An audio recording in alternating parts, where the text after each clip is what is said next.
Hey guys, Lewis here, and in today's video, I want to give you my opinions and my experience using Thinkific for creating online courses. Now, before we start, I'm going to put a link in the description of this video with the best price possible that I can find for Thinkific. I'm going to do my best to keep it updated with any offers or discounts that they have. All right, guys, so this is the course that we're sort of going to be creating. I just want to show you what it looks like. This is sort of the interface that students are going to log into. They're going to have the course. Now, there's a problem with the video because there is no video. I haven't added it yet, but this is the course here. These are chapters. Inside of the chapters, you have lessons. It can be text. It can be videos. We're going to add them right now, but this is what it looks like. All right, so I'm going to go to the Thinkific admin interface and what you can do. So let's assume that, I have my chapters here. I just want to add a chapter. So I'm going to click here and I'm going to say, this is an appendix. We're going to add some resources here. Okay. I'm going to click on add lesson. And here you have a choice between different types of lessons. Typically, for a donut course, we're going to add videos. And here I'm just going to create the lesson. Here is just going to be called appendix A. Here you can select a video from your video library, which is here, or you can upload a video file, which is what I'm going to do. All right, so I have uploaded my video file here. It is processing. So I'm going to show you the other options for video lessons. In the meantime, you can add text here to the video and there you go. It's finished processing. Now, this was very fast because the video is very short. This is the video here. You can add text to the video, add explanations. If you have a donut course, then probably, the ingredients, add downloads as well. If you have like PDFs that go with the video, like resources or links or I don't know.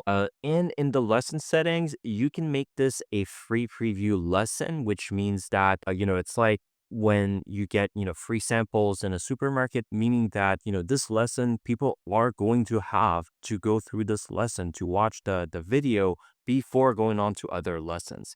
You can enable discussions for this lesson or not. You can make this video downloadable. So I think for most people, this should not be checked here because if you make the video downloadable, then, it means that potentially people can just rip off your course. And so that's basically it. I'm just going to save the lesson here.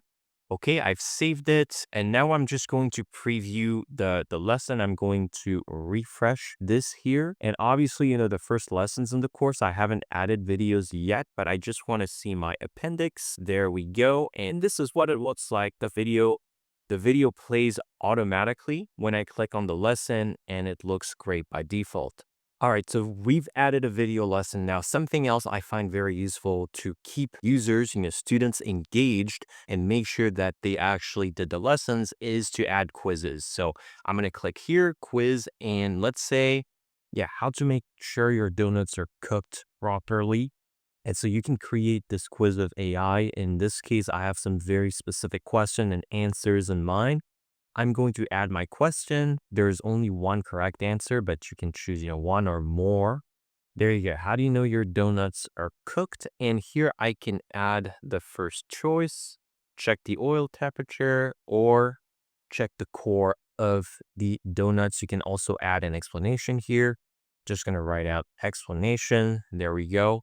And let's take a look at what this looks like. All right, and this is what it looks like here. So we have the video, we have the video lesson, which I added earlier. And then we have the quiz here. That's what it looks like. Boom, confirm. Yeah, this answer is correct. So this is good to keep people engaged.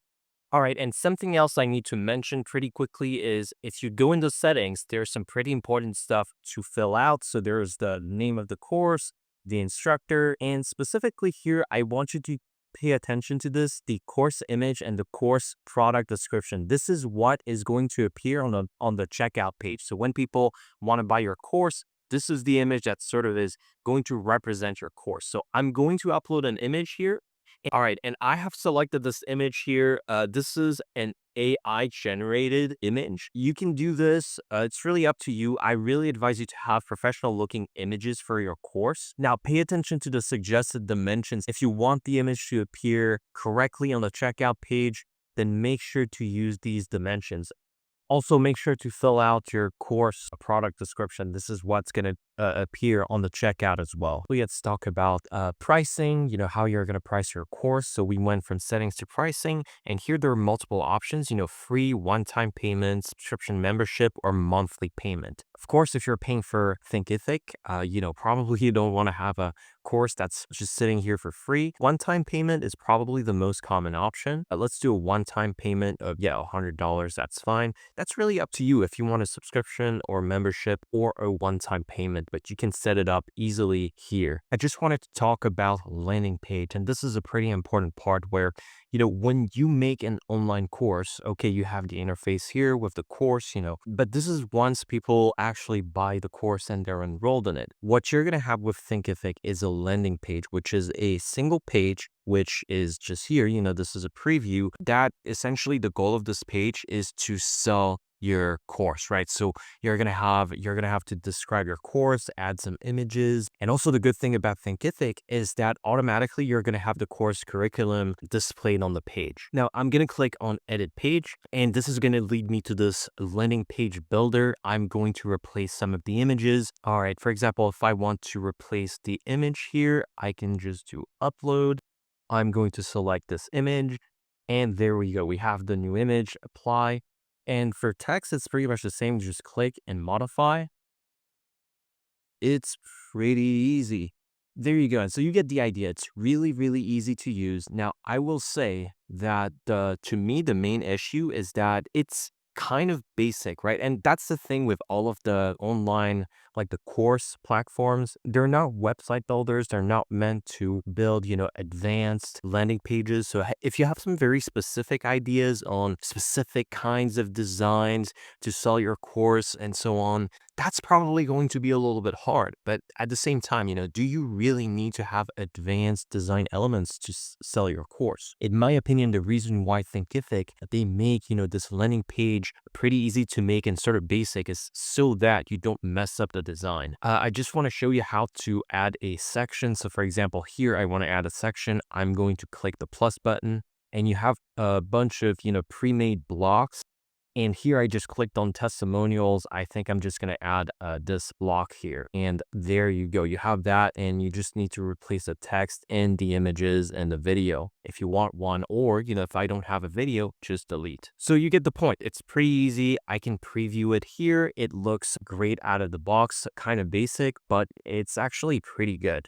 I forgot to save the course. There you go. I'm going to save it, and then I'm going to preview it. Let's take a look. There we go. And also it works on mobile. So if I do this, there you go. It looks good as well on mobile. This is what it's going to look like on tablets. It's probably going to look something along these lines, and it's responsive. One thing that you can do is actually create a community or multiple communities. And so I'm going to click on create a community here, and this is sort of going to be a space where students can communicate. You can communicate with your students as well. And there you go, out of the box. This is what it looks like. You can launch your community by following these steps, and then you can post, in different channels. I'm just going to type something here. There we go, post. And this is what it's going to look like. There we go. And so what we used to do, back, well, it wasn't that long ago, to be honest, but back then it was, you have an online course, and then you have a Facebook group. And so you send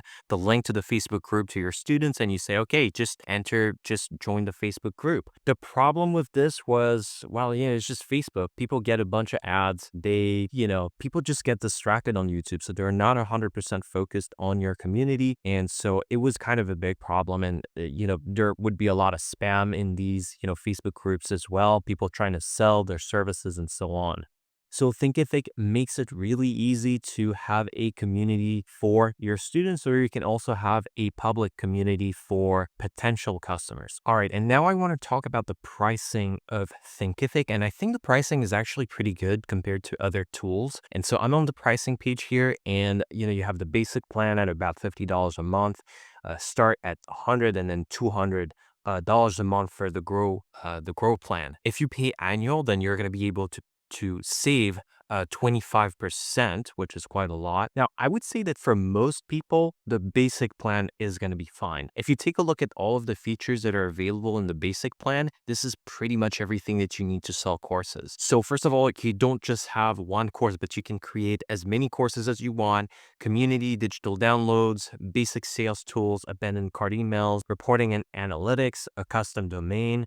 That's pretty much all you need. Now, with the start plan, which they say is the most popular, but I don't really know if this is true, you get unlimited live events with Zoom, certificates, advanced sales tools, membership and subscription programs, customizable site design, and 2 course administrator accounts. My advice is, if this is your first time creating a course, unless there's something in there that you really need, then definitely go with the basic plan, which is more affordable. Then when you're successful, we can talk about, going on the start or the grow plan. Now, once again, I'm going to put a link in the description box of this video with the best price possible that I can find for Thinkific, if there are any offers or any discounts. So make sure to check out the link in the description box below. The only thing I would say is maybe a little regrettable is that, the landing pages of Landing Page Builder is sort of limited. But then again, if you're just getting started, unless you're in advanced business that's already successful and you have some very specific ideas to implement into your landing pages,